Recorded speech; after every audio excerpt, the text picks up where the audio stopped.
American Environmental Review is a national platform where nature and technology meet, where protecting and preserving our precious resources takes center stage, where the spotlight seeks out and shines on the environmental innovators.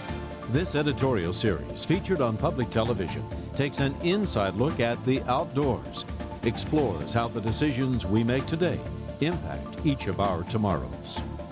CULTEC was handpicked as a featured guest because of its commitment to the environment in which we live.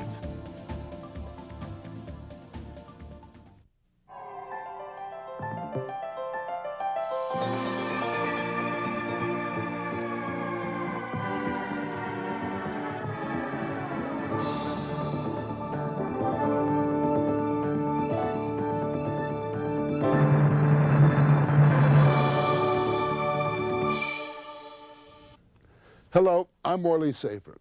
We're learning more each day about how fragile our environment is.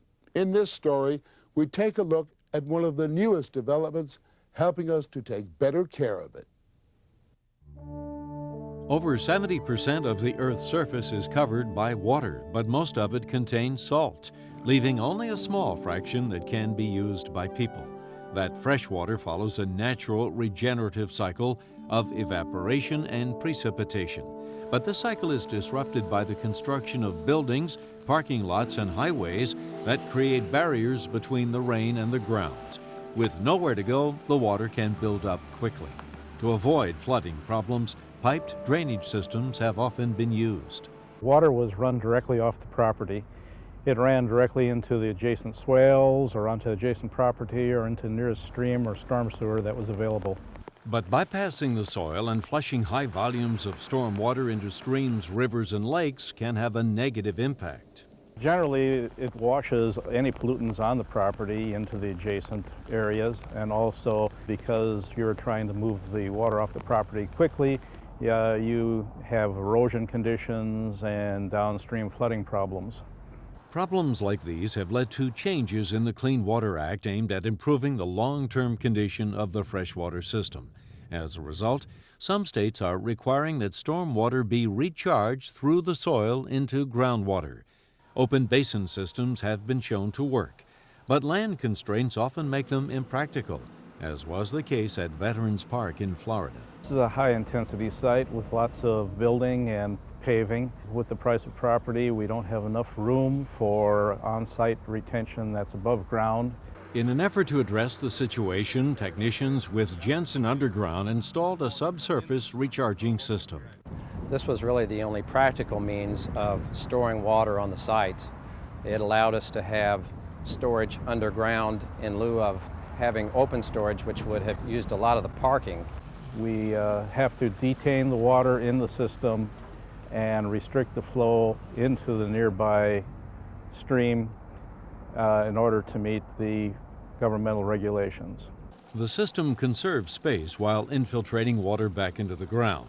Developed by engineers with CULTEC, it utilizes a series of underground plastic chambers. The structures are vacuum thermoformed, high molecular weight, high density polyethylene. And the vacuum thermoforming process lends extra strength to the material as it's finished. The units are connected together by an overlapping, interlocking, fully shouldered rib, which means that one rib is dimensionally sized and completely overlaps a rib that's positioned lower. So the connection is very strong, easy to install. The open bottom chambers allow for a good infiltration capability, as opposed to, say, perforated pipe that has limited perforations. The open bottom, being completely open, has a good interface that promotes infiltration. It made an efficient site plan where we can get the amount of footage that we need out of the buildings to make it a commercial success. This system met our recharging requirements because we have a very high water table and a very low land elevation.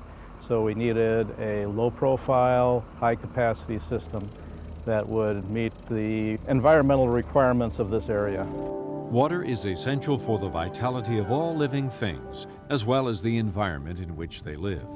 But it may be pioneering insights in hydrologics that help make it possible to manage and sustain a healthy supply. Next time, we'll discover more innovations that help to protect and preserve natural resources. Thanks for joining us. The whole intention of these chambers is to detain water for a period of time to allow some treatment to take place. In conjunction with that, we've developed a new feeder system that's actually a replacement for a conventional pipe that is similarly shaped to the structure of the chambers themselves, which allows a slow distribution, a lower velocity of water to flow through the system and thereby be treated more effectively. Also, because of the shape, you get a higher amount of storage within a lower profile, which is sometimes critical in areas where you have high groundwater. This is a very easy system to work with. The materials are light, it's easy for the laborers to handle, and this is the fastest system we've ever put in as of today. John F. Kennedy once said, "The supreme reality of our time is the vulnerability of our planet." It is a timeless statement. World population, consumption, and technology push forward, often more quickly than natural resources can support, or with consequences more costly than we can afford. The need for a unified effort to nurture, renew, and protect the planet has never been more compelling. Therefore, once again, American Environmental Review extends a special thanks to the companies and organizations that have risen to meet today's environmental challenges. This has been a presentation of WJMK.